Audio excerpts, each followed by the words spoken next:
Llévate más de lo que esperas todos los días con el nuevo Mick Value en McDonald's. Ahora puedes comprar uno y sumarle otro por $1. Así que cuando tu equipo favorito enfrente a sus rivales, enfrenta tus antojos con $5 Meal Deals. Y si estás corriendo para alcanzar el desayuno, corre a la app para llevarte ofertas antes del cut-off. Tú decides, y con Mick Value, tu decisión siempre rinde más. Precios y participación pueden variar. BOGO $1 válido para un producto de igual o menor valor. Debe estar registrado en Rewards para ofertas en el app. Auto insurance can all seem the same until it comes time to use it. So don't get stuck paying more for less coverage. Switch to USAA Auto Insurance and you could start saving money in no time. Get a quote today. Restrictions apply. USAA. In the time it takes us to say we're making a damn delicious caramel iced coffee with Folgers Instant Coffee, you know we're all about that drizzle. You could be savoring every sip. Damn right. It's Folgers Instant. Hey guys, how you doing? It's Mick Tully for the World Martial Arts Television Show yet again. Hope you had a great week, and you better be watching those recent ones that we've been throwing up there. Yeah, Chris Parker, absolute beauty. Feedback's been brilliant. Thank you for all the feedback. And also Chris Crossan was great as well. I hope Will doesn't mind, but the thing is, if you can help us out here, there's a bit of a thumbs up emoji that you'll see, especially on the YouTube.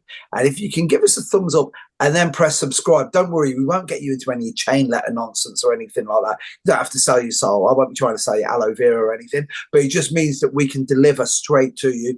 And it helps that absolutely devilish algorithm we've got going on at the moment with YouTube, which I don't know. It's like they're trying to hold us back. I don't know. You can't hold back progress.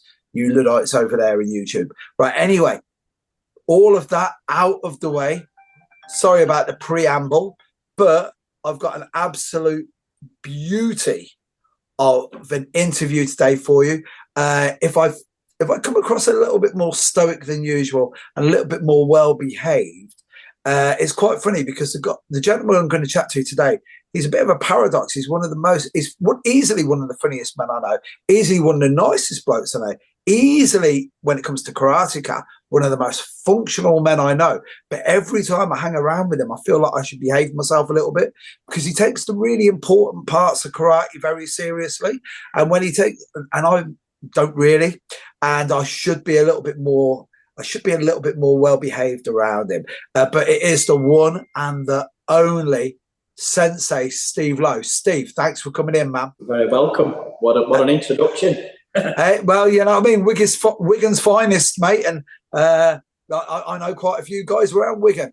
We're going to start at the beginning because it's always a good place to start a story, right? How'd you get into martial arts? So when I was about eight going on for being 9 years old, I've been brought up on quite a rough council estate. Fighting and bullying was a daily occurrence, not just for me, but for nearly everyone, who I was brought up with. And I had a Chinese friend who seemed to, he didn't go out of his way to fight, but when anything happened when he was there, he'd destroy everyone.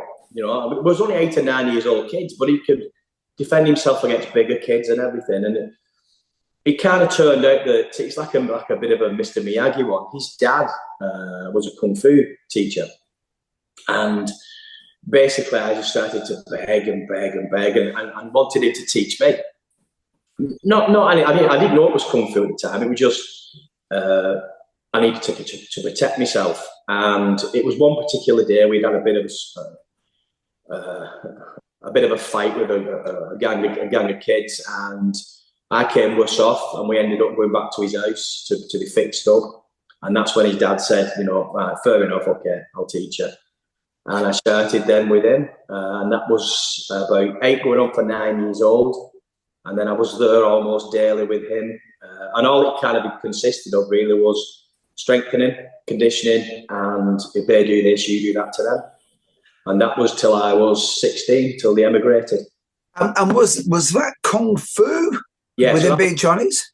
Yeah, so that ended up being, I didn't know it at the time, but that was Southern Praying Mantis Kung Fu. Ooh, really? I didn't know that it was that. I actually only found it out its entirety. It was when his uncle died in California, and he was the next to take over. And that's why they emigrated from Wigan, basically, back over to, well, not back over to California, but over to California, so he could then take over the school. And that's when I found out fully what who he was and what it was. It was a real proper. The only thing he didn't have me doing was cleaning cars, because nobody had cars then. But the funny thing is, you've hit on something there, because obviously me and you we're very geeky when it comes to martial arts. We like the minutiae. We like the real detail of stuff.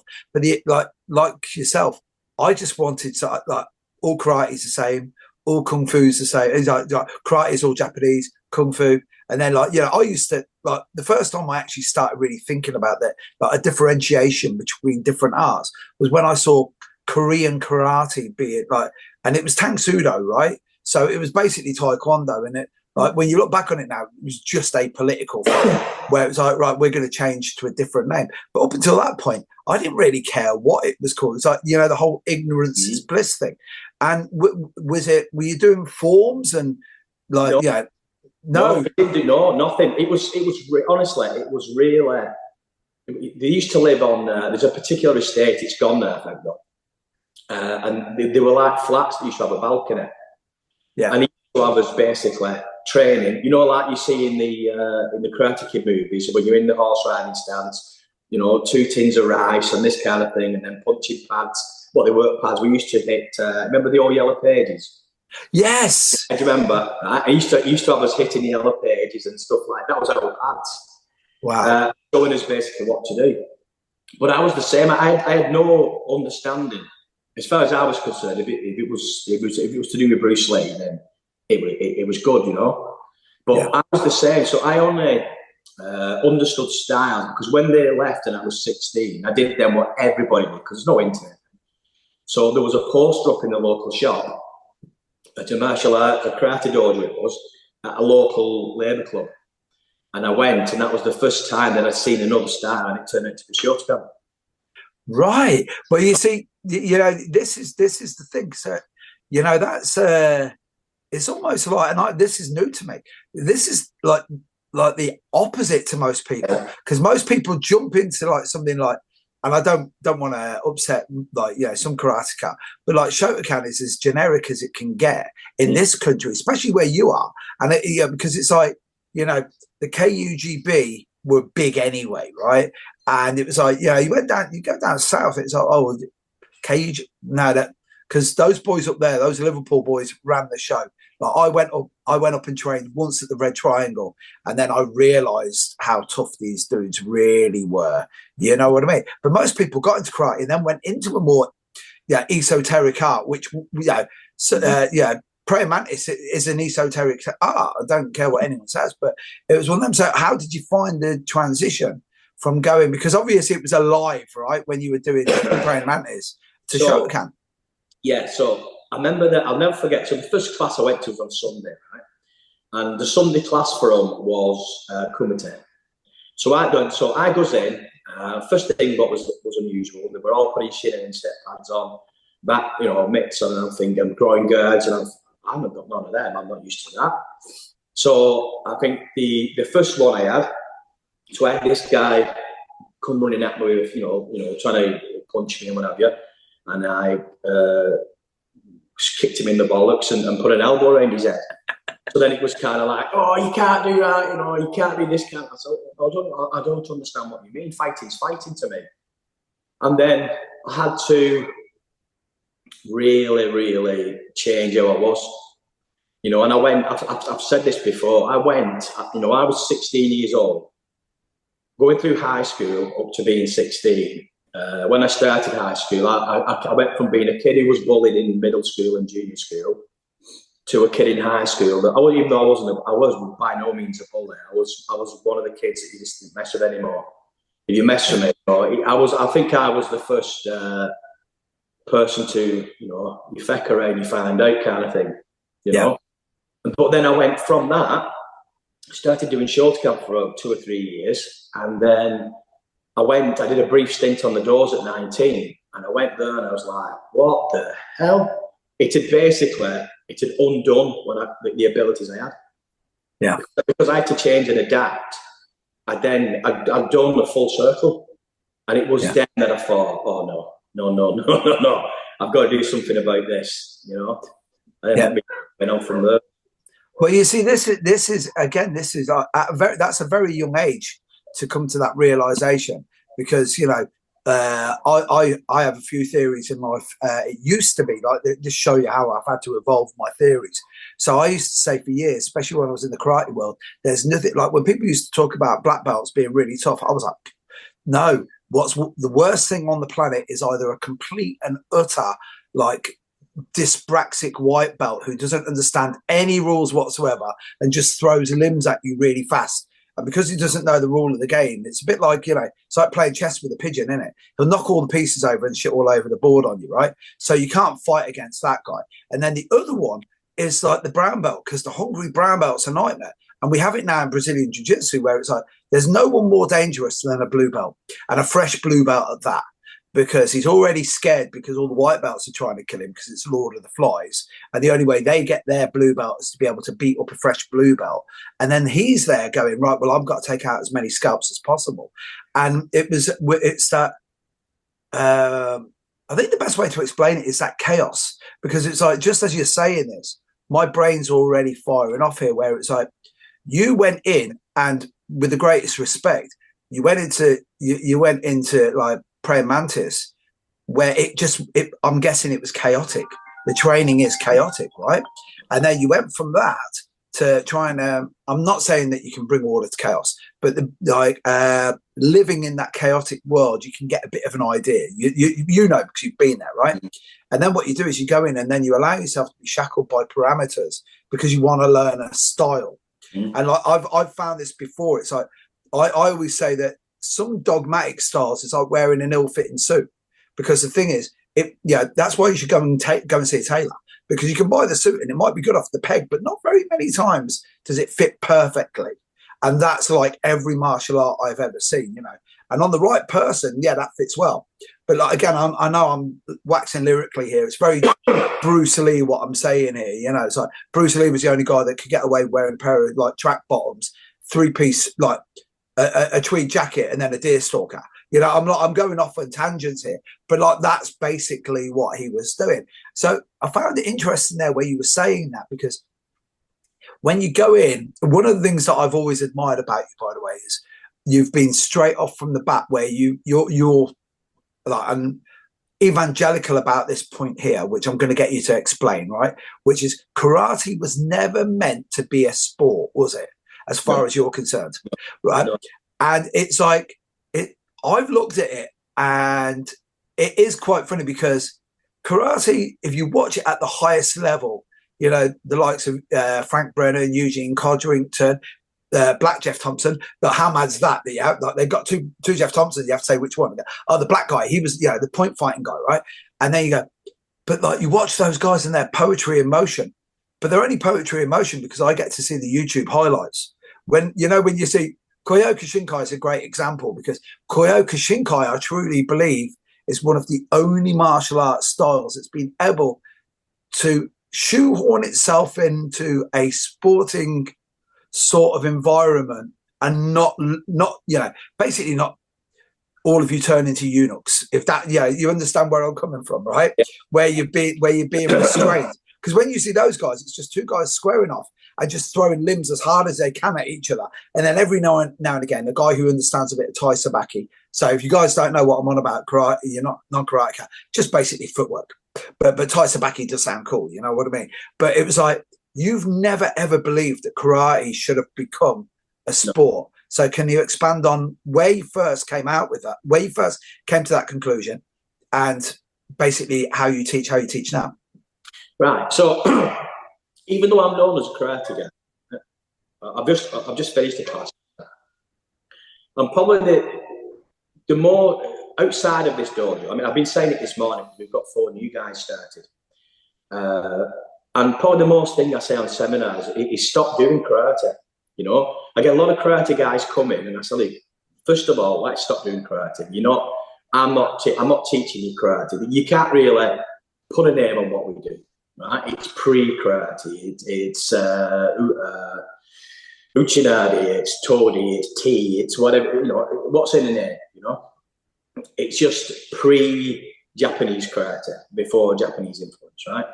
So when I kind of had to go down the road of trying to get my fighting ability back, I started going down, looking, I've been to Japan numerous times, going to Okinawa. And when you go to Okinawa and you see, I've been very lucky actually, because the guy we train with in Okinawa, Sensei, he's Wechiru by style, but more kind of in its origin of Pangai Nu, where the origin is pure self-protection.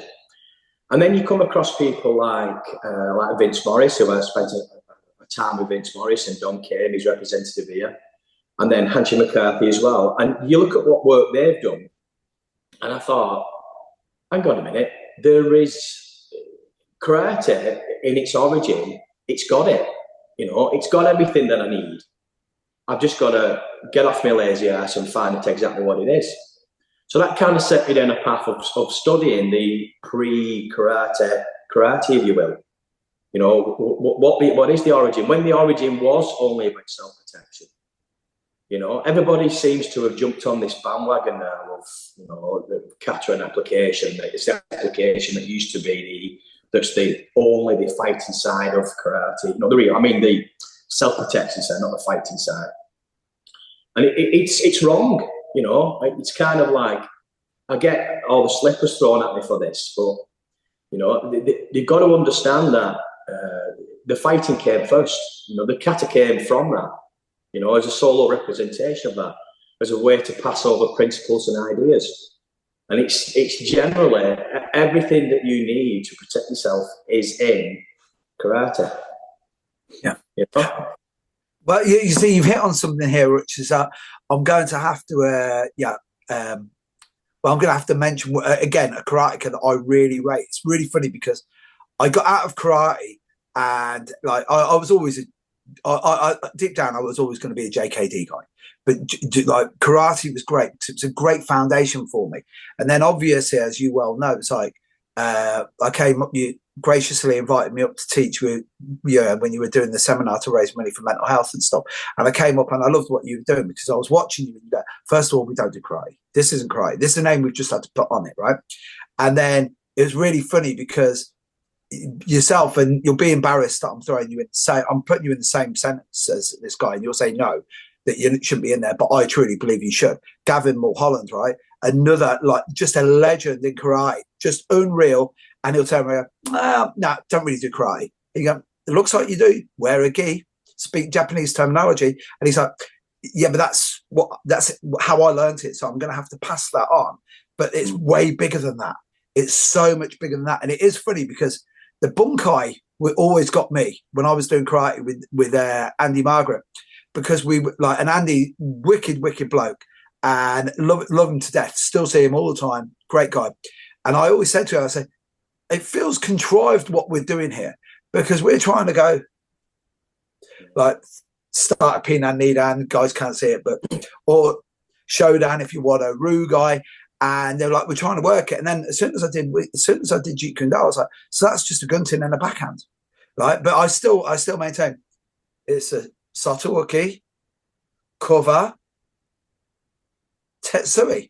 And it was like, well, yeah, we had to get this. But the thing that got me about karate with yourself and with Gavin, it was like Gavin took it to the cage, made it work. And then it was like grappling. Goes, no, the grappling's in the karate. And I was like, really? And he went, no, look.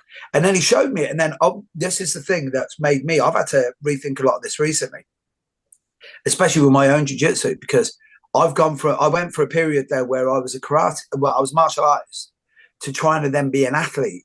And being an athlete in your mid-50s against guys who are in their 20s, who, like, I wind up all the boys all the time. I say, look, when you guys get girlfriends, I might get a chance to be able to beat you up again. But at the moment, I'm just dealing with a bunch of mad incels who are just interested in choking each other out. So how can I live in that world?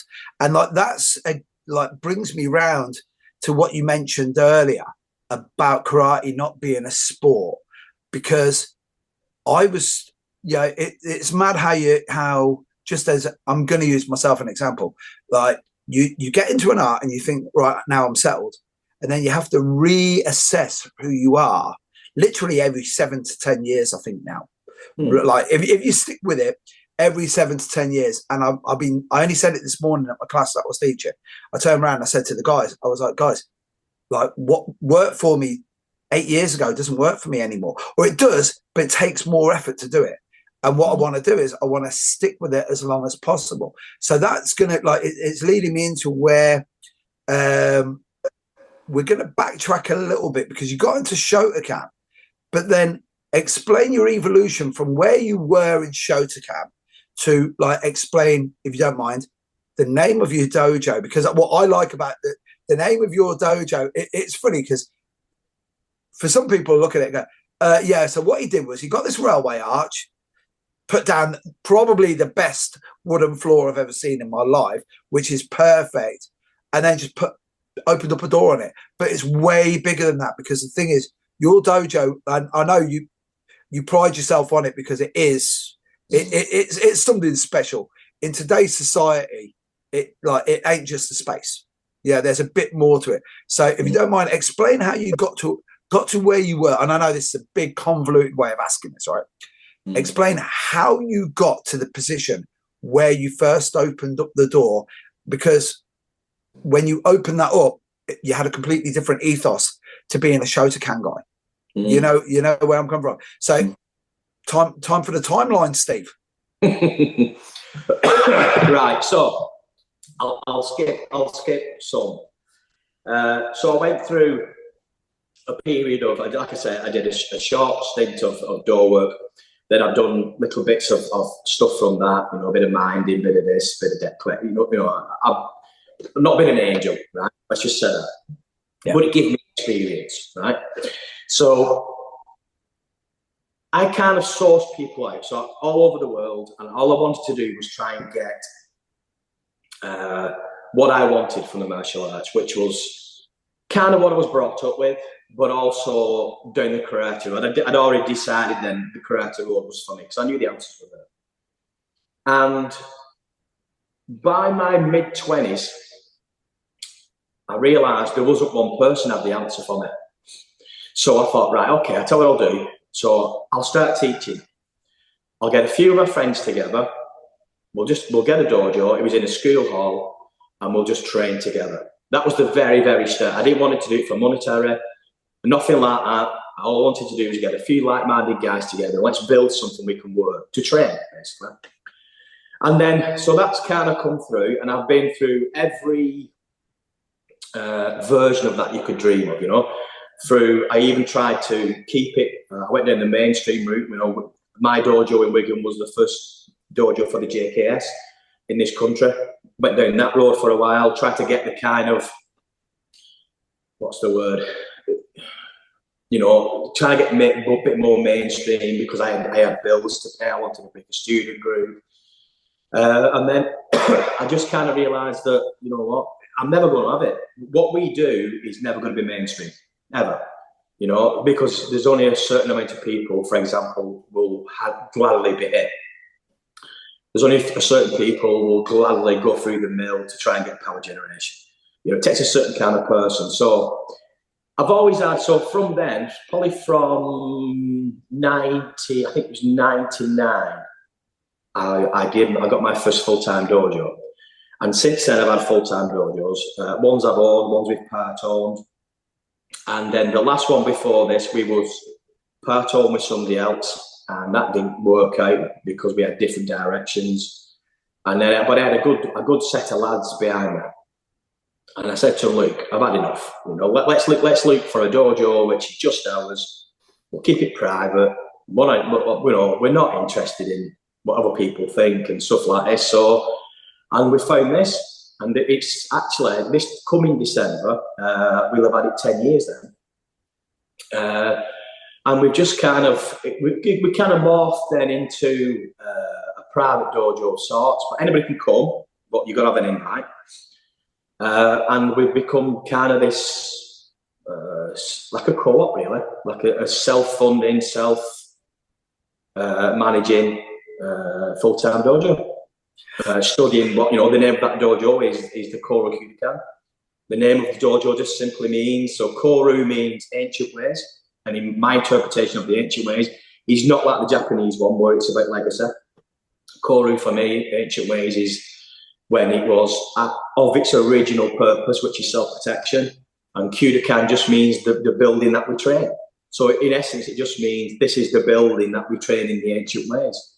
And that's it. It's as simple as that. Well, you see, this is the thing, right? So bear in mind when I say this, any of my friends who are watching this, especially the guys who have got really successful kids programs, I'm in no way judging you whatsoever, right?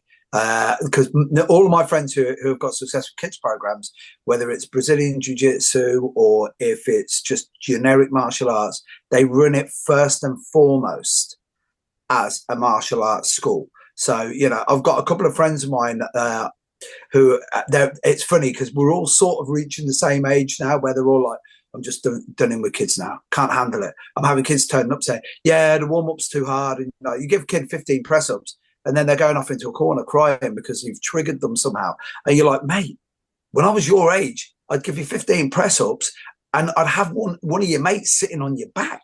Like, that's how we used to train. You know what I mean? It's like, and I'm not going to lower it. So you've got some guys that are teaching martial arts, and when they do it as a business, there's very few and far between guys that are able to keep that level of authenticity without having to, sacrifice a little bit. You know what I mean? Like, I'm not saying, like, we all know the guys who have got, like, well, we do kids' birthday parties here. And you're like, mate, you'll be serving McDonald's in there next, mate. You know what I mean? You're not really a martial arts gym now, What you are is you are a pretty good childcare facility, Don't really want that. And I said, I'm not judging anybody to do that because everyone's got to make a book, right? But with you, it's so funny because, like myself, I don't want to do it for money. Because if I do it for money, I might have to start questioning why I'm doing it. Might have to let my standards slip a little bit. Don't get me wrong. I've got guys that train with me who physically, what level are they really at? And I'm like, no, but you didn't see where we started. That's what, again, this is something I'm very passionate about. It's like, this guy didn't know his left from his right when he came in. This guy, when he walked in, couldn't even hold a conversation with me. And now he's more outgoing. So guess what? He's a black belt. And then a real fight, which is like something I want to touch on with you. It's like, when we first started, Steve, we were just fighting bullies and avoiding taking a kicking by untrained people. What a lot of, especially our generation, don't understand in martial arts now is, and that, like, here's the thing, like, as a martial artist, some of these young scroats worry me now. You know what I mean? Because they've had 30 years of watching UFC. So whether or not they train or not, they'll roll around the floor with their mates. They know what an armbar is. They know what a triangle is. They know what a single and double leg takedown is. And young men are dangerous. That's why we used to have national service. Get them out of society, get them hanging around with tough guys for 2 years, give them some structure, bring them back in. And it's going to lead me into what I'm saying about karate now. With you, it's like, as far as I'm aware, most of the guys that come and train with you are black belts or nearly there. Every time I've gone to your spot, it's funny because you look like the further education. So you look like, at the very least, a BA in martial arts. So some of the guys that I see that go up with you, no, but you understand where I mean? Like, so you don't have to do the whole, it's like, Hideri Hamika, mate. No. The other left, mate. Not that left foot there. That's your right foot. So you don't have to do the basic motor function stuff, right? And I like it because of the way that you've carved out.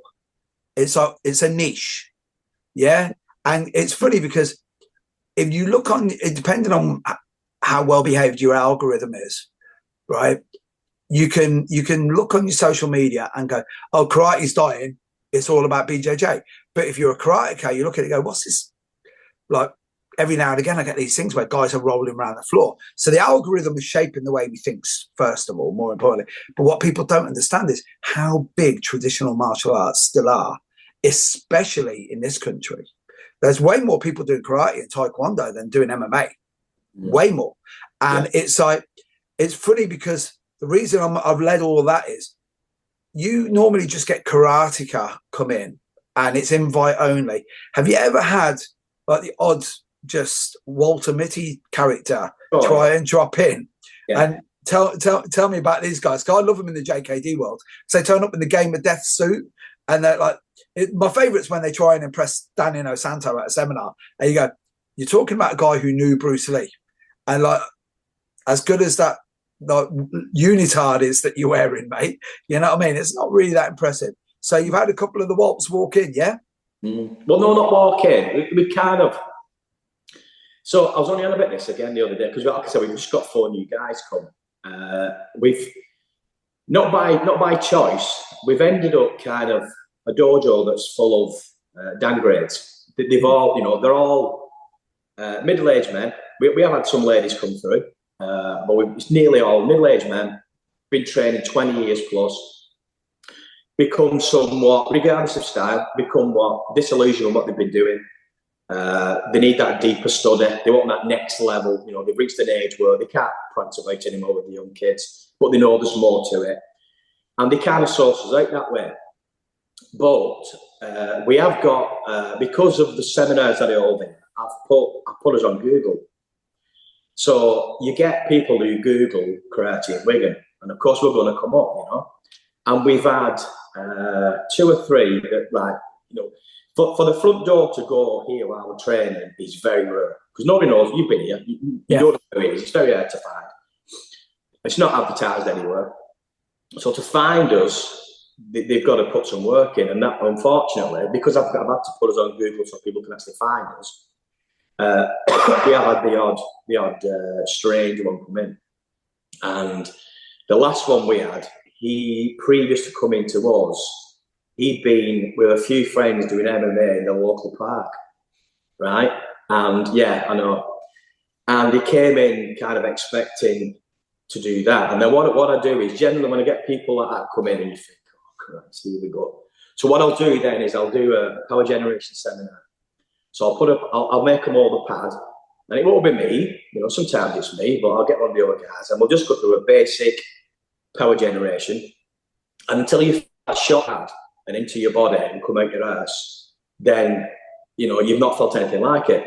So I generally do that, and then if they stay after that, fair play, you know, they're going to come back, but they don't, you know. And this one guy who came, he'd been sparring in the park with his MMA friends, said basically, I can't do that. I said, why not? He said, because I don't think I'll live long if you're a trainer, you're doing that. And he was like, what? Wow. You know, so he didn't stay. But we've had a few like that, you know, we've had all kinds. But we've been, in 10 years of being here, I would say probably we've only had about 4 people turn up. And it's funny because the kind of, we're, you know, without being sexist, right, we're kind of becoming the spearmint rhino of the karate world. Yeah. We're like a gentleman's club, you know what I mean? It's kind of like, you know, there's when the ladies come in and they get treated fairly and they get treated well. I wish more women would come, but they don't tend to stay. You know, we had a young girl come, V, half Chinese, half Irish girl who trained at previous dojo, and she came and and she stayed for quite a while. And it was only a job and a new relationship that kind of stopped her training here. And I said to her, oh, fair play to you, you know. I said, you're a 20-odd-year-old girl who's coming and getting stuck in with a group of middle-aged men. I said, fair play to you. She said, well, that's what I'm here for, because realistically, it's middle-aged men I'm going to have to protect myself from. I said, oh, fair enough, yeah, you know. So that's a point.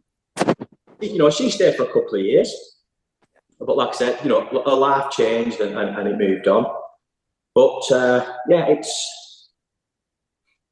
mean, the other ones are prior to, we've only had it once here, but prior to being here, when I started getting known for my power generation stuff, I've had people come, I've heard about me or seen stuff or somebody's told them, and I've had people come, and on seminars as well, and kind of like, what's this shockwave stuff, you know, show me, like a modern day test. Yeah. You know, like, I want to fight the hardest man in the dojo kind of thing. And, you know, it's good because they've never felt anything like it ever. And when I only tap them, and then when it goes all through the body and it shakes everything, and then they go, all right, you know. But that's, you see, this is the thing, right? So me and you, we had a bit of a mess around because I wanted to use, and I've got to give a shout out to Ian Abernathy. So Ian was teaching a seminar, he was doing bunkai, and then he was teaching Hubert. I still maintain it. So he was teaching Hubert, and it made it look like karate. And I used to make a joke, certainly not at Ian's expense, but I used to say, when I used to see the guys doing it, I said, it's like Hubert with Viagra. And they went, what do you mean? I said, hey, a little bit stiffer than I'd like, you know what I mean? you could have given me a bit more warning, mate, you know what I mean? So we were doing it, me and you were messing around, and I was using it as bait. It's that whole thing where people go, it'll never work in a real fight. And it's really funny because when me and Al came up to see you, Al says, what are you going to teach? And I said, we're going to do some arm drags and stuff from Hubert. And he went, what? And I said, mate, come on, look at it. That's a Joe Nookie block. And he was like, wow. And I went, yeah, mate. I said, that's a Tetsui. I said, they'll get it. It's easy. And me and you started messing around. And then again, and I'm not buttering you up here, right? But the thing is, we're from the same cloth. And like, I used to think for years, when you see that false humility, I used to say it to Jeff Thompson a lot, you go to his seminars and there's certain guys that are just really good. A great example, Chris Crossan, when I first met Chris, well, I'm not really that good. I said, you're doing yourself a disservice, mate. You're a proper brown belt in Brazilian Jiu-Jitsu. You're a really, really good grappler. Like the fact that you're saying I'm not really good, I said, that could actually scare a few people because they go, well, if he's not good, is there any point in me ever starting? You know what I mean? So I'm completely the opposite now. So what I'll do is, if you're really that good, as I maintain all the time, I go, wow, you're good. And I went, now think about it this way. What would you rather be? Would you rather be disappointed by me? Right? Like being underwhelmed. What I'd rather you surprised. And I said it to Al because I was using that Hubert just so that me and you could have a mess about, so we could get our hands on each other. And I went to Al, I told him, I'm like, met my match there, mate. And he went, what? I said, Steve can generate the power that I can generate. And he went, even that crazy Bruce Lee 1-inch punch thing that you do on people. And I'm like, yeah, because the thing is, I want to call it chi, I want to call it ki, atemi something. And basically I'm like, I think it was just some Chinese dude trying to gild the lily a little bit. What it is force, max, acceleration, and descent. That's literally what it is. Like, again, it was that whole thing. It was like, a lot of those, especially the older karateka, I think they didn't really understand physics. Because when we look at it now, we just go, it's physics. It's like, I want you to explain on the shockwave thing, because I do like that, because when you see somebody on the receiving end of it, it is funny because they go, what the actual has just happened to me here? So tell me, how did you discover that first? And I'm gonna preempt you a little bit, because I'm guessing punching yellow pages at the start, and I know you're very well known for the Makiwara training, because the Makiwara training is basically, you know yourself, you can't generate the power, you're going to injure your hands pretty quickly. And the great thing about the Makiwara is people don't understand. They think that they learn from the success. And I know from my own Makiwara training, you don't. You learn from all of the failures. You're just running out of ways of failing. So explain, first of all, the genesis of the shockwave, even though I've maybe spoiler alert for all you guys watching, might have done that. But then explain how you've brought it on from there. Right. Well, do you remember the program, The Way of the Warrior? In the 80s? Yeah, of course. Do you remember the episode with Higawana Sensei? Yes. He was in his flat above the garage, above the dojo. Yeah. And they were talking, and he was on about the Okinawan language, and saying that there is certain terms within the language that relates to karate that if they die, you'll lose terms that only relate to old karate, right? So I think I was about 17 when that was it. And I thought, hang on a minute, there's a secret karate language that if you learn it, you can learn about old karate technique, right? So I went on that journey then. In the 80s, impossible, right? In the 90s, a bit easier. You used to be able to get a few boots. Once the internet came along, then went to Okinawa, learned even more, right? The reason I'm saying that is I came across these terms So one particular term is atifa. Now, atifa means, in Uchinaguche, shockwave, right? Right. How to create a shockwave punch. But off the back of that, you've got other terms. So you've got like gamaku, which just basically means creating a core. Chinkuche, the release of that core. And then you've got putting it on like what we call in modern terms, like time on target, like sticking. Yeah. This, got a term for that called muchimi. And then, so all these things coming together, and it's basically described, but of course, in modern times, we've got modern names for these, haven't we? But even back then, they understood that a small guy can't beat a big guy through strength, right? You can't. But it's like this dojo's mantra, right?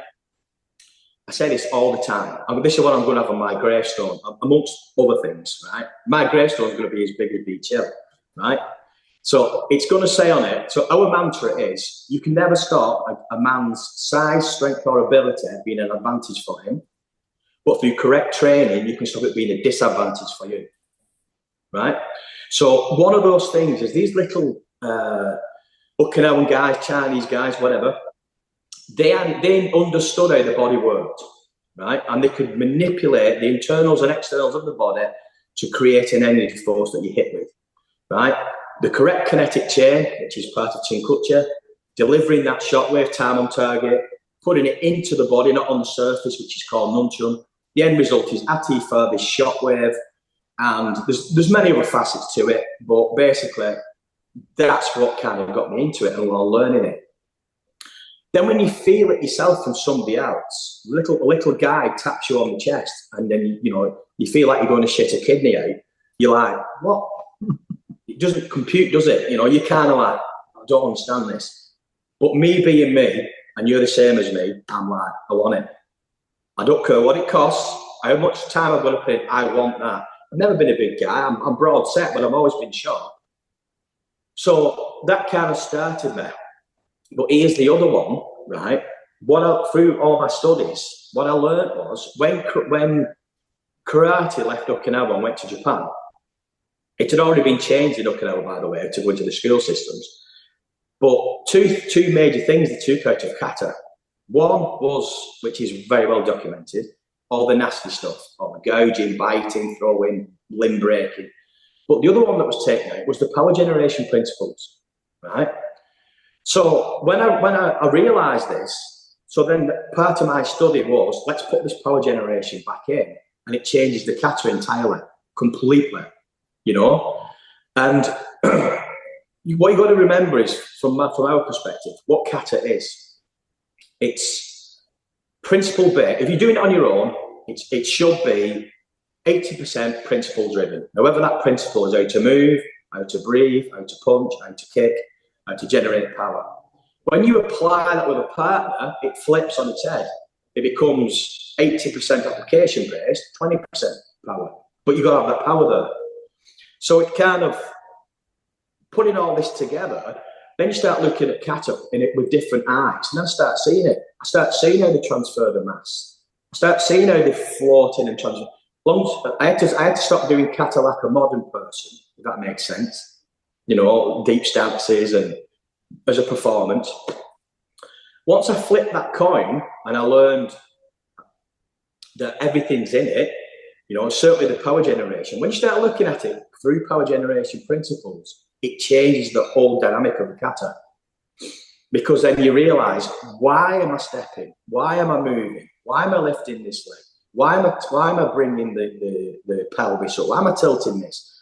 All these things. So now all of a sudden once that penny dropped, then you think, Christ, it's in every single kata. Everything, all this power source generation is in every kata that's ever been. Apart from modern versions, you've got to have the right version, by the way. And that was the kind of the journey that's what, ironically, I've kind of, I'm like a one-trick pony now. I'm known for my power, I'm like a power bitch,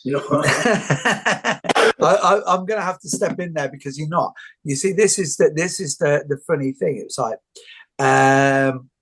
with you, and I mean, like, so cards on the table, I'm going to tell you right now. One of the things that I've really, really enjoyed watching is the evolution of the three amigos with yourself, Simon, and the wonderful Johnny Johnson, right? So it's funny because each one of you bring a different facet to it. It's like, John, you got to remember, all three of you together create something just like, as I said, when I've seen you in action, I love it, because where you're saying I only just bring power, I don't know so much, because I don't want to sound facetious when I say this, but as the youngest one out of the three of you, you're the oldest head when I look at it. Yeah, because Simon is like, and I really mean this, is what the JKA, KUGB, put a bit of a villain's moustache on him, a good cigar and a fine whiskey every now and again. He should be a Bond villain, shouldn't he? Simon Oliver should be a Bond villain. But like, he's taken what the KUGB and the JKA were and evolved it. And then John has gone, and it's like adaptive martial arts. And what I like about John is it's so funny, because it's gone off in two separate directions. So he's got karate that actually really, really works. And then here's the paradox of it all. The other part of the adaptive is adapting it for people who can't move very well. You know, his work with the disabled community, I find really, really, really just, it's so impressive. It's unreal. And then it's funny because you shouldn't be the custodian of the old ways and everything like that, but you seem to be the one out of all of them that's like, right, you know. And I'm certainly not saying that you try and hold back progress in anything, but where you're like this going, no, but we shouldn't overlook the stuff that's gone before us, because there's a load of stuff in there we just haven't dug deep enough. Because you know yourself, everyone wants to understand something broadly. No one ever wants to dig down. Yeah, that's the thing. And now that's going to lead me on to, we mentioned those two gentlemen who I know have been inspirations, and dare I say it, they're more contemporaries of yours. I know you wouldn't say that, yeah, because you'll look at it and go, no, they're my seniors, but I see you as, all three of you as contemporaries, right? But instructors that have, this is a lead question, by the way, because I already know the answer, but for the guys who don't know your history, right, give me your top three most influential instructors that you've had. Obviously, Steve Lowe, the first one. He changed my life completely. Out of the applied stuff, I'd probably say I'll choose a study one, which is Patrick McCarthy. Patrick McCarthy's study into the old ways of the martial arts has been groundbreaking. Without him, I've read all these books. Without him, I wouldn't have gone on the journey I did. And then my third one, which is probably more obvious to everybody, is Sensei Colwell. Yeah, well, he was instrumental in curving my mindset more than anybody else. My skill set was already there. He didn't really change my skill set, but my mindset, yeah, he curved that. Well, we're talking about the same Patrick McCarthy. He wasn't just a karateka, was he? No. Yeah, Patrick McCarthy's been there and done it everywhere. You know? Well, you said that it's really funny because he's like apart from say Stephen K. Hayes, right? Apart from Stephen K. Hayes, the only other name that ever came up with, and again, it's like we're from that generation where we're just coming out of the ninjutsu, really. BS, yeah. Come on, mate. And then you actually meet a real life guy who studied ninjutsu, and then you go, shit, this guy really has it, right? So he's somebody that I've read all of his books as well. And again, dare I say it, I always looked like a Don Drager type character. That's how I've always looked at him. But it's really funny because it was only with the advent of the internet, right? And I always felt like, and I want, hopefully you can expand on this for me, right? So whether or not he was the best kept secret, or I think he did it by choice, like Ronnie Colwell was one of those, The only way I can explain it is once his name got thrown out, it was like finding out that Santa didn't exist, but a good way, because, you know, it was that whole thing where it's like, so where's this guy been hiding? Like all of the guys that I really rate are now mentioning this guy. And then because as far as I'm aware, there wasn't very many magazine articles about him back in the old days of like when, and bear in mind who he hung around with and knew personally. If we just say like, yeah, we can throw Terry O'Neill straight into the mix, because Terry O'Neill had his own magazine.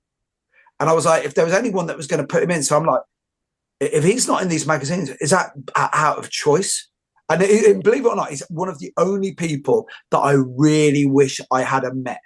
So can you explain how you met him, and then how long you were actually with him, and why he was such a huge inspiration on you? Right. So like yourself, I had heard of Ronnie Coleman. He was a legend in karate, certainly in Northwest as well, but I mean worldwide. But you also kind of knew his name was synonymous with being a very, what can I say, being giving too much away. He was known as being a guy to handle violence, right? Let's just say that. And he, through social media, he decided that he was going to start these seminars called The Old Ways. So as soon as I see a seminar called The Old Ways, I want on, right? So I messaged him and I said, do you mind if I come along to the seminar on this Old Ways? Because it's like an invite only thing. I had to ask, you know. So I never heard anything for about 2 weeks. And then he messaged me back and said, yes, come along, Stephen, bring some of your guys with you. Never thought nothing of it. But then after I'm thinking, how does he know I've got students? I didn't say, can be my guys come? Can I come? So anyway, we went to did The Old Ways. And it was basically, he reached the end of his life. He was already terminally, right? He'd already been given the countdown kind of thing. And he realised he wanted to give more, and he was looking for a particular student to pass that to. Right? He's had loads of students. They've all got his stuff and everything, and he was just looking for that bit more, something to give a bit more deeper stuff to. Right. So I did the seminar, and he was all over me. He kept putting his arm around me, calling me son, and I thought, I don't know him, but he was really, really over friendly, right? But in a good way. I don't mean like in a touchy-feely way, you know. Not like he wasn't like Savile, right? You know what I mean? So, so anyway, and then about a week later, I got a phone call. Another guy who I met, who became one of my jiu-jitsu instructors, Sensei Ray Bates, who was doing jiu-jitsu with Sensei Coleman. I started training with him, and I became his uchidesha. And he rang me and he said, Sensei Ronnie, what's your number? And I'm like, why? He said, I don't know. Is it okay if I give him my number? I said, yeah. Anyway, so I'm on site, and about 10 minutes later, the phone goes, and it's him. And I'm like, oh, shit. Because I know his reputation, right? So he said, could you come to my house and look at some jobs? Oh, you just want some work doing, you know. Yeah. So anyway, he goes there, had a cup of tea, never did the job, right? He just wasn't, that was just a ruse to get me there. I had a few chats with him and stuff like that. And then we used to take his dog out. And we took the dog out, and he sat me down and he said, so what's the purpose of this study, son? What was it for? So I told him, and he said, do you think what you're doing fits that purpose? I said, I'd like to hope so. I'm trying my best. He said, well, I think I can help you with that. He said, so let's start training. And then, so I had him for 6 years before he passed. And he couldn't do much physically because of his health condition. But what he did over that, rather than beast me in the dojo, like he'd ring me at, like, you know, luckily, I mean, I had my own company then. And he'd ring me at like 9 a.m. Where are you?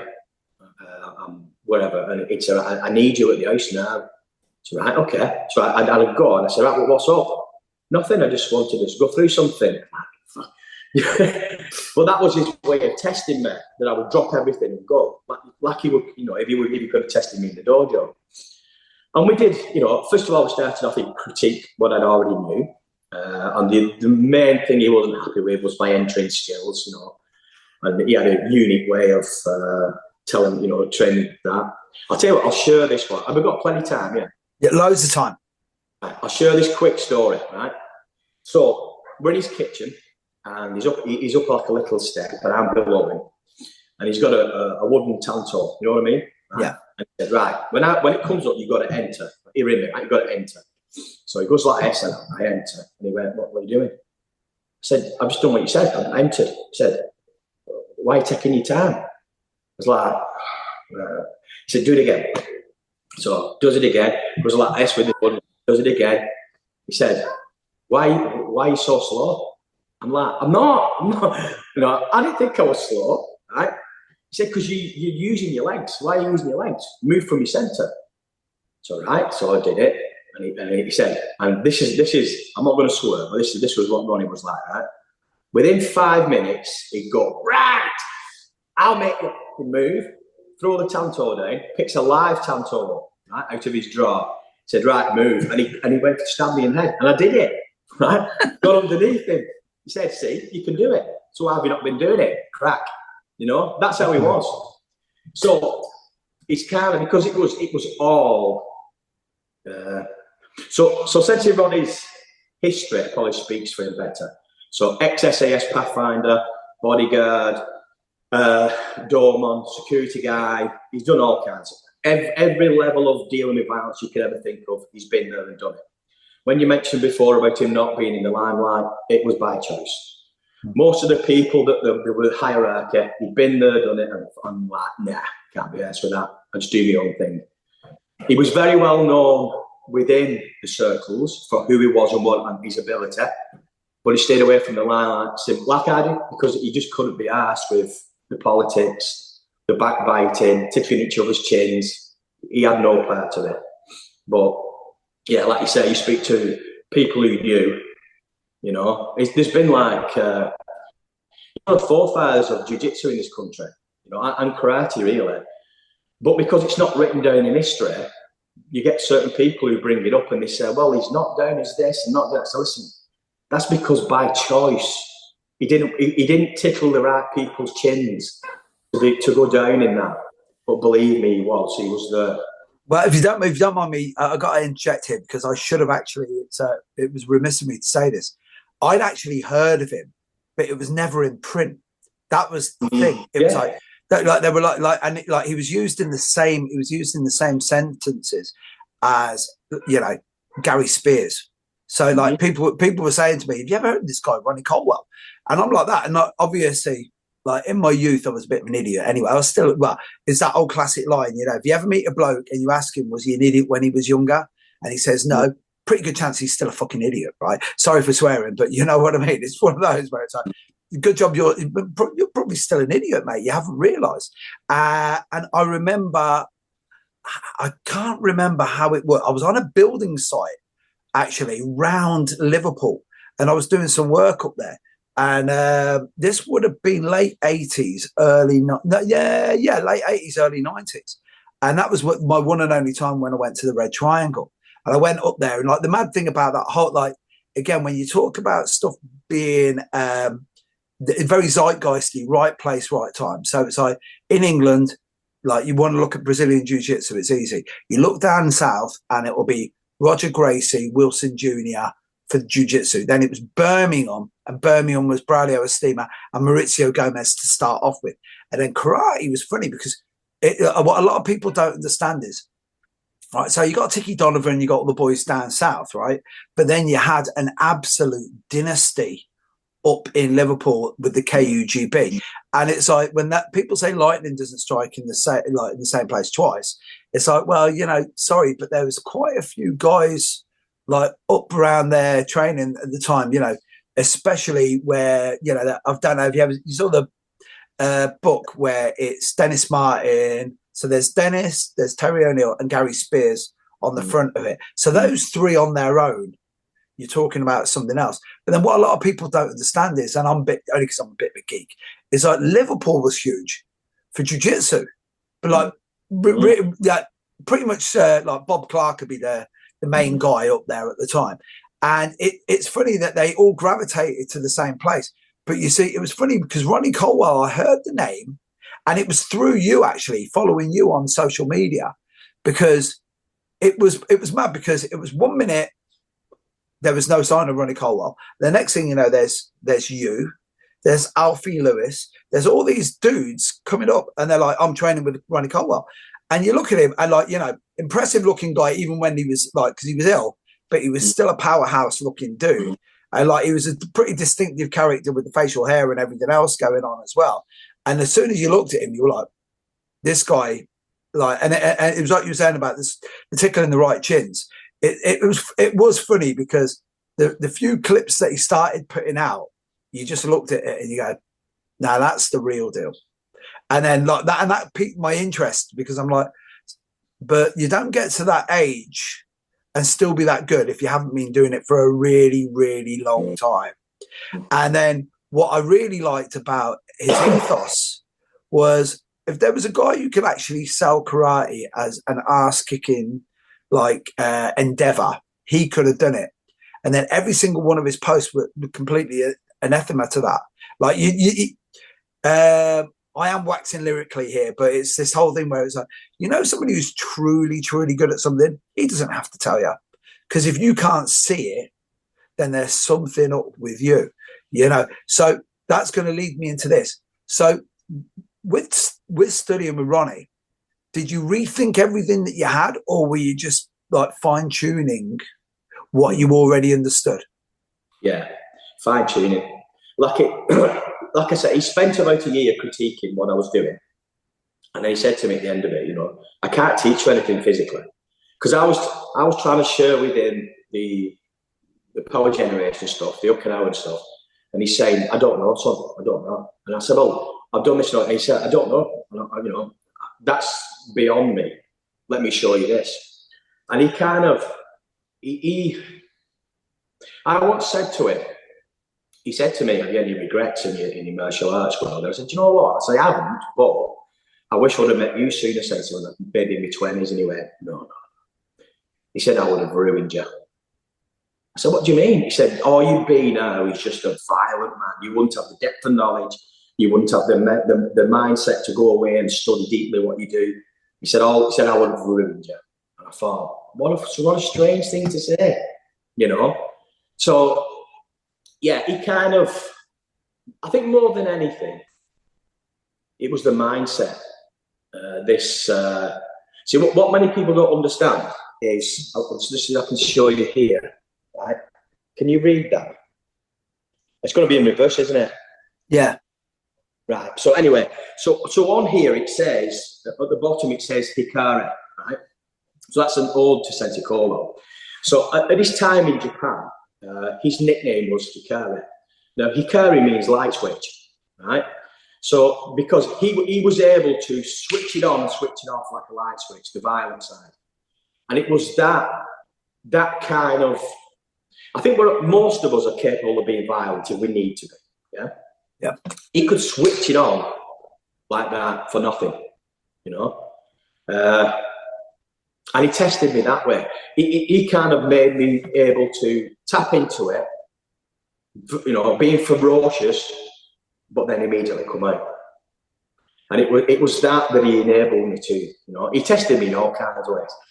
I'll tell you another quick story, right? This is Ronnie Colwell in a nutshell. So when he was dying, very particular about his food. He could only taste certain things, blah, blah, right? One day he says to me, I want chips and egg, right? So I was like, right, okay. I know where to go. We went to this Turkish place in the village where he lived. And I said, are you sure they do chips and egg? He said, they do chips and egg. I want chips and egg and a glass of milk, right? So he sits outside. Now this is how he works. I had about 4 or 5 of my guys with me, right? So he goes down, they come out, Sensei says, I want chips and egg. The guy says, well, we don't do chips and egg. He said, what do you mean? He said, we don't do chips and egg. He said, have you got potatoes? He said, yeah. Have you got eggs? Yeah. So what you do in chips and egg? We don't do chips and egg. You went, why? So he snaps, storms off into the gaff. Of course, I've got to follow him. Goes in there, and you know when you go in these Turkish or this kind of restaurant, and all the young lads in there, the men, but when they're not in the restaurant, they train. You know what I mean? Don't you? You go in, they're all really buff, right? Goes in there, it's like Mr. Universe, right? So he goes in and he's going, the manager comes out, who's bigger than them all. We got a problem. Sensei goes, deal with it, and walked out. That's him to a T. That's exactly how he used to test. But don't forget, I've got my students outside. He walks out leaving me to deal with all this shit that he's just created. Mindset. Yeah. That's what he was like all the time. But another one, it was a bank holiday weekend, and he wanted to go out for something to eat. And he said, I know where we can go. And he made me drive him to this pub in Liverpool, right? I pulls on the car park, and the car park's full of people having their own barbecues outside the pub, right? Just going in and getting the booze and having it. And it was the roughest set of people you've ever seen, right? And I pulls up and I went, no.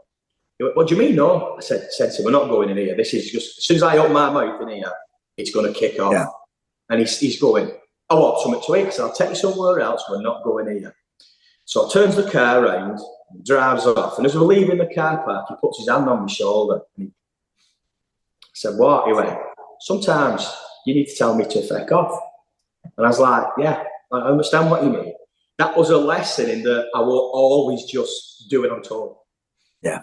You know, but this is what I mean. He was very clever in certain ways of making me tap into a certain side of my psyche, if you will.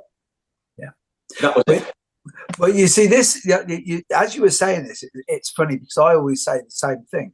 So, I'm, you know me well enough now, Steve, to know I've told people for years, I fake it to make it, right? So, believe it or not, one of my students reminded me of this on Tuesday. He says, you know that quote, Mick, the quote about the monsters? And I went, oh, shit, yeah, I forgot about that. He said, say it, because I love it when you say it.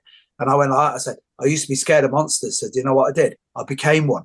And you say that to kids and they go, whoa, wow. And I went, yeah, but I wasn't really a monster. I pretended. But most people don't know what a monster really looks like. So I was able to fake it. And the more I faked it, the more I started to believe it. And then paradoxically, one day I was able to do that. And I remember saying, I referenced Jeff Thompson a few times. So Jeff was back in the early days, especially when we were doing all of that, the fence concepts and as I've said before, Jeff's been dead lucky because he's been able to do it twice. He's been able to use people's fears. And I mean this in the nicest possible way. So he's been able to reinvent himself. First of all, he was a martial artist, where most people who went into martial arts wouldn't admit that the reason they went in because they were afraid, right? Because I was that afraid of getting the shit kicked out of me. I was more than prepared to get battered a lot so that when I had to actually do it for real, I was the one doing it, right? So that was the first part. And then the second part of Jeff's thing was the fact that when people did all the training, then they were 10, maybe 15 years older, what was hitting them then? It wasn't the fear of intimidation and altercation. It was the fear of dying. It was the memento mori, embracing death. Once you embrace death, you can truly live. You know what I mean? And it was really funny because I still say this. I know loads of people like Steve, me and you worked in construction our whole lives, right?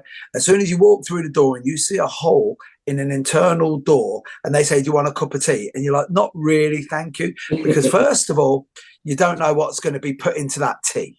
That's the first thing. And more importantly, if you're the sort of person that goes around hitting an inanimate object, you're telling me that you can't control your rage, which you're not the sort of person I want to be around, right?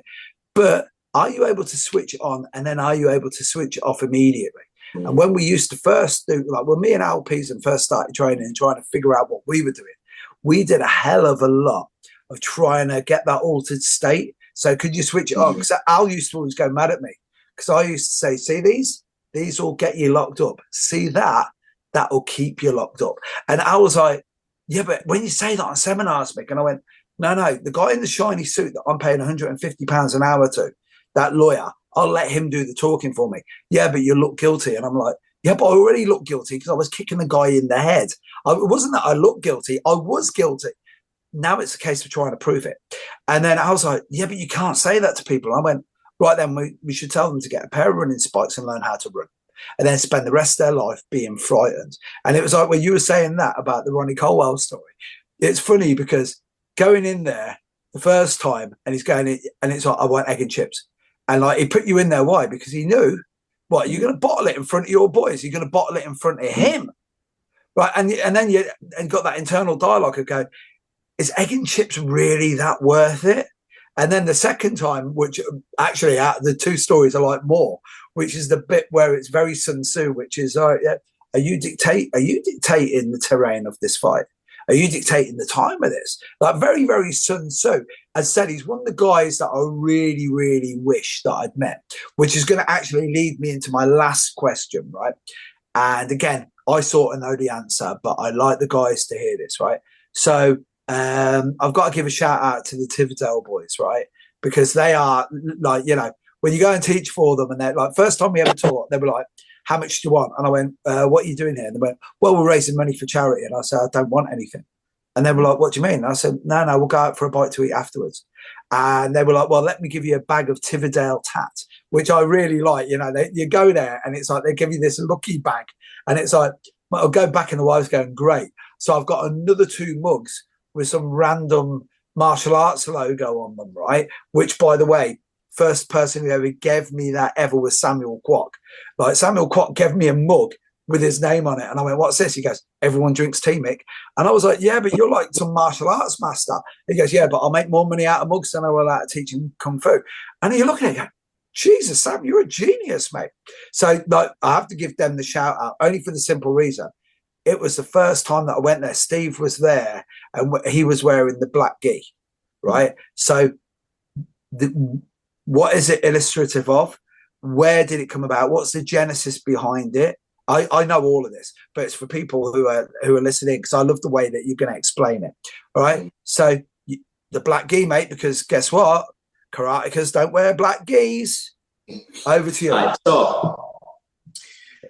so everybody knows in the early 1900s when Okinawans decided that, you've got that famous picture of the masters all sat round, and they decided to export karate to Japan, to the mainland, and we'll all make our fortune, we'll spread it out, which you can't call that, because without that, none of us would have done karate, right?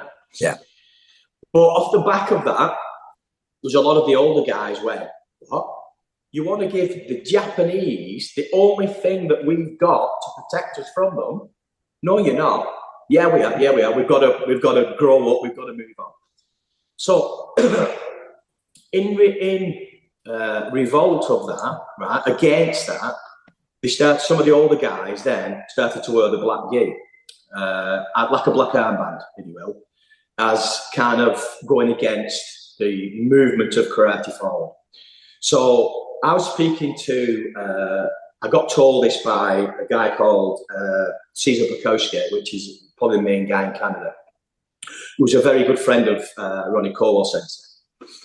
And some of his senior guys were wearing the black gi with the white bottoms. And so I messaged him and I asked him, I said, can I ask you why? I said, some of you guys have all black gis and some just have a black gi top. So he told me the story. So the guys who are all in the black gis, it's a Kobudo gi, when they, so the balls don't mark the gis and they can wear them for longer. And then he told me the story about when they get to a certain grade, they can choose which way the karate goes. And I thought, you know what? That's what it is. So I chose to wear them wearing the black gi because only a black gi top, because it is my ode to the old guys who wanted it to stay self-protection, stay just for them, not bastardize it and send it out there. Even though without it, I want to probably I would be doing something else. So it's kind of, it's basically what this says, it's basically exactly what this is. So Koru, ancient ways, Kyudokan, where we train. So the Koru Kyudokan, black gi, it's pre-karate. It's a ode to the old guys who wanted it about this and not about this. Yeah. Well, you see, this is funny because I've been thinking about you a lot recently because I knew we were going to come up. I don't mean that in a weird way, by the way, but I was thinking about you a lot because I can't believe I'm saying this, right? I've got a dear friend of mine, and it's like Terry Barnett once said first time we ever met. So Terry Barnett is one of the loveliest men you'd ever wish to meet. I'm going to quickly go in. Do you remember when you said that Ronnie Colwell said when you were like, I wish I'd met you earlier? I had the same conversation with Terry Barnett, and Terry said, don't think so. He goes, I don't know if I'd have liked you. You might not have liked me. And I went, what? He goes, we met at exactly right time, Mick. He said, what were you like in your 20s? And I was like, pain in the ass, really. And I said, like, now I'm an amusing pain in the ass. Back in those days, I was just a pain in the ass, right?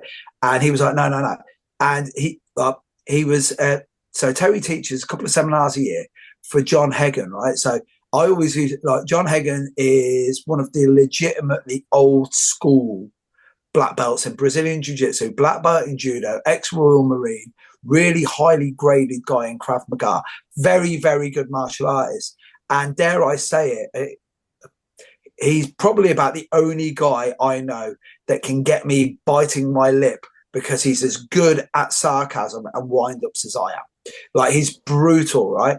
And, famously, he'll tell you, he went, the reason I'm saying the whole story is he's one of Hoist Gracie's first black belts in the UK. In fact, I think he was Hoist's first black belt. And he went over to test, and he went over there. Basically, I've put the time in. Hoist knows me really well. So he just went over. And what he did was he'd done all of the sport jiu-jitsu, but he hadn't done any of the self-defense, which I'll tell you right now, I rate that old school Gracie jiu-jitsu, right, which is bringing us back to the whole thing with the black gi, right? They taught it as not just rolling around the beach having like mad fights because they were just like crazy Brazilians, but they needed it to fight.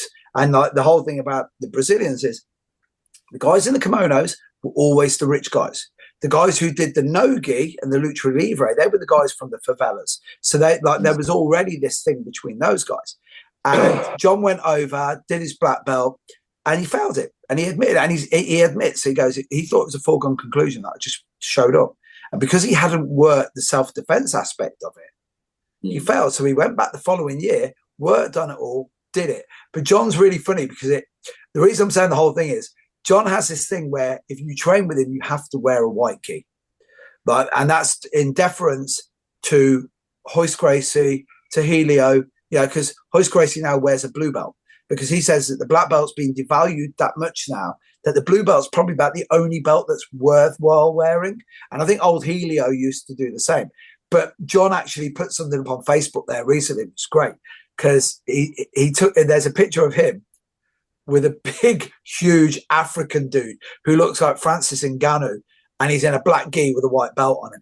And John's been at pains to go, yeah, normally I let that one slide just this once. He goes, yeah, but I allowed him to do it. And it was the whole thing where it's like, it just shows that the more things change, the more they stay the same.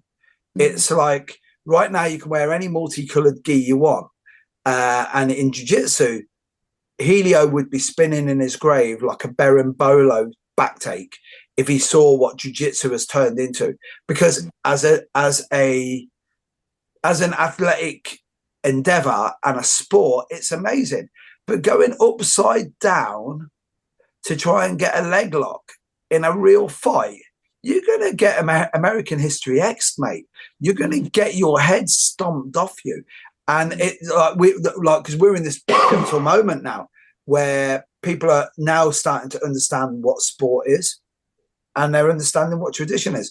And this is where we're going to wrap up on this thing, because the one thing that I've always admired about you is the fact that you literally know, right? And especially for a karateka, and apologies because I've got a lot of friends of mine who are karatekas, they're still searching for something.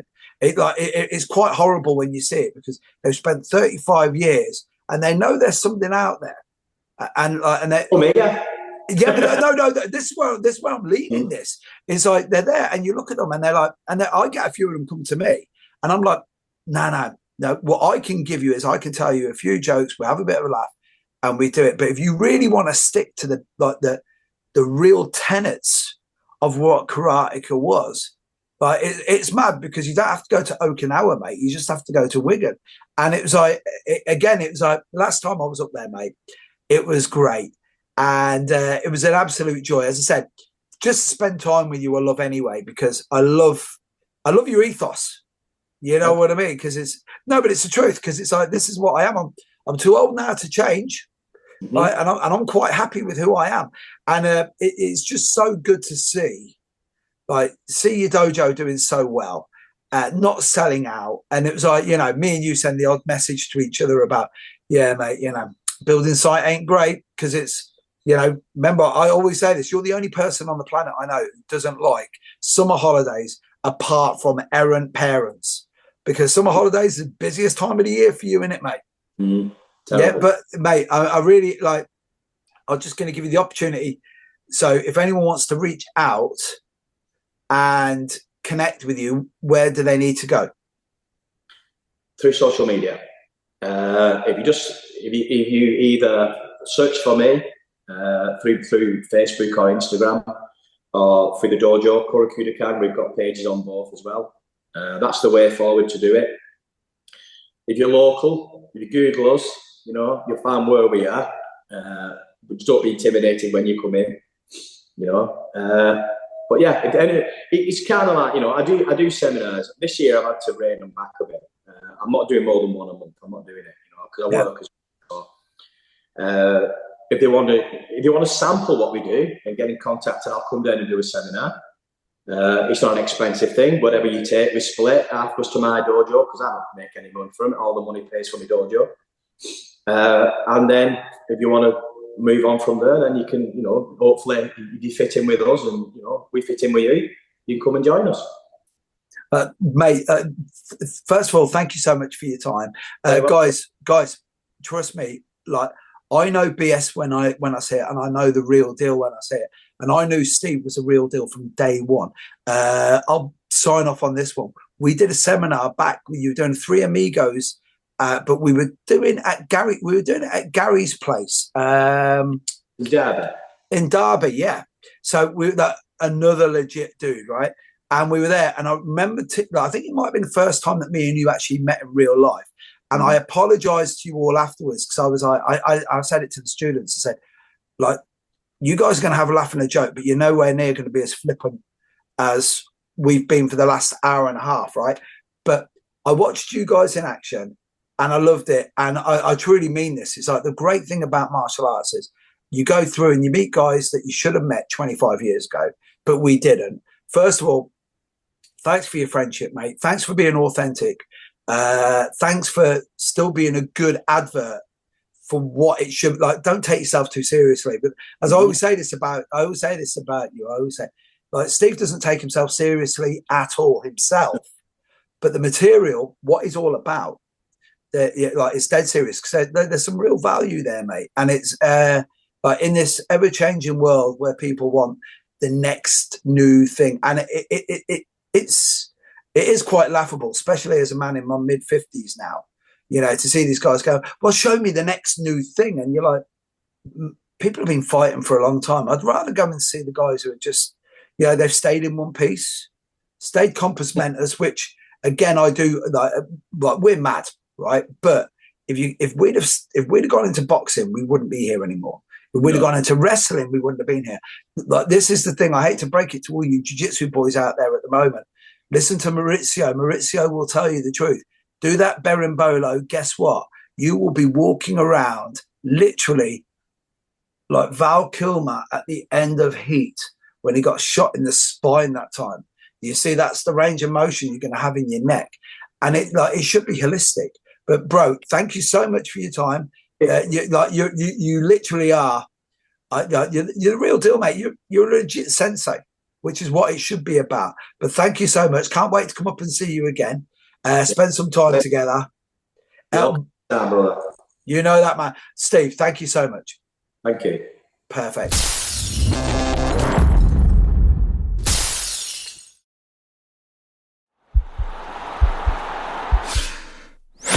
This podcast is part of the Sports Social Podcast Network.